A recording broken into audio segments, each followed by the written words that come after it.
This is one of the few and oldest schools in Old Fadama, arguably Ghana's biggest slum, located on the outskirts of the central business district of Accra.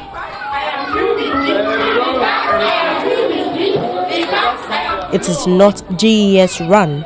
Instead, it was founded by a resident, just like other schools in the community.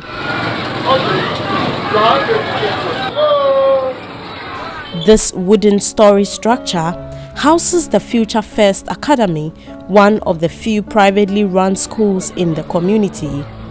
Pupils are mainly children of the numerous head porters in Old Fadama. We haven't registered the school at GS, but the school have a certificate from Register General.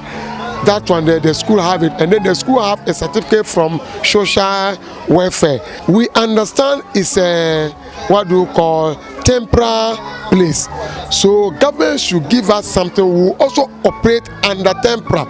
If there is a time to move to any location government wants us to go, then we don't have a problem.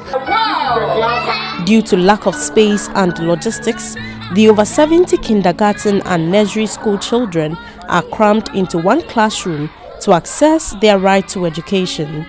Without a care and the obvious challenges lost on them, the happy children recite poems with broad smiles.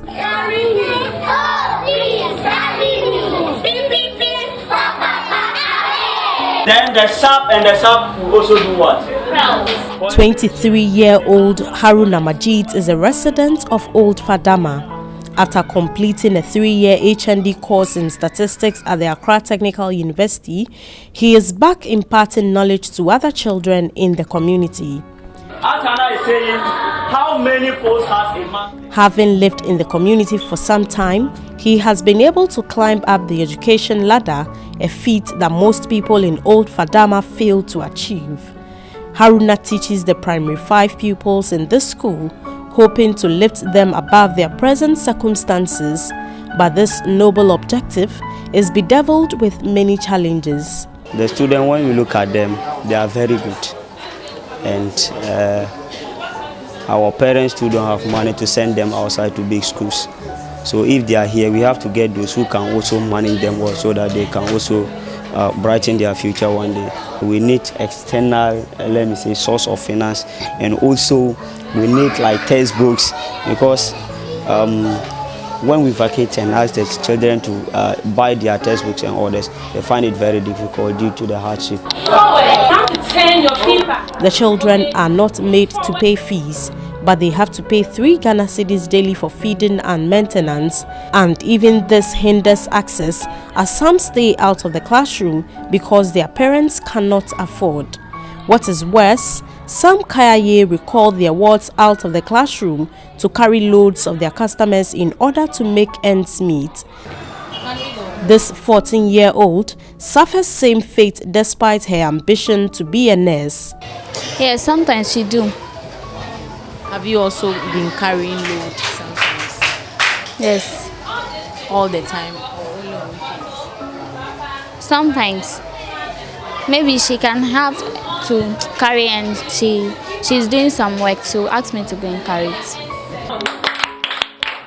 In a bid to test the academic prowess of pupils in this school, we tried to engage them more in a conversation, as well as ask them to spell some basic words. Intelligence. Yeah. INTELLIGENT.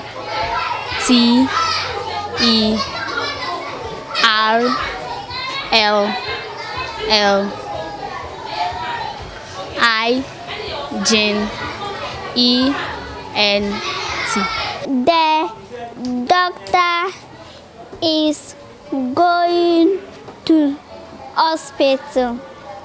The woman is flying both fruits. My father is Mr. Otu. It is a block house.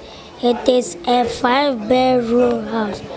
It is one kitchen in the... It was obvious that these children will do better when they get real help and often come to school, but the challenge is with their parents' ability to keep them in school. The proprietor, who was excited about the progress made so far since the school's inception, was however worried about the future of the school. City authorities often come around demanding for their permit to build and run the school. AMA can come asking you some documents, and social welfare will come in asking you some documents. I think the traditional leaders will sometimes too, they come in, but sometimes you talk to them.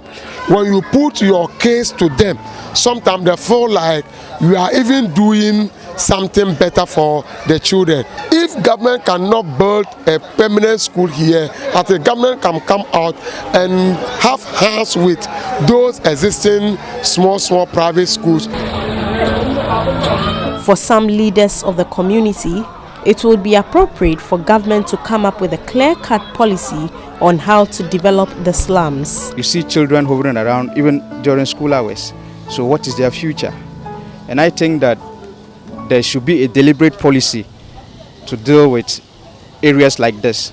And a government has a policy in place, which is the northern, the Zongo and inner cities ministry. Yeah, so I think that the minister must take it upon himself to look at the slum areas, because I think it qualifies as an inner city, and look at the needs of the people and attend to them. The room is not even up to single room, and the one class can take almost 200, 150 students, which is not good for the health of the kids.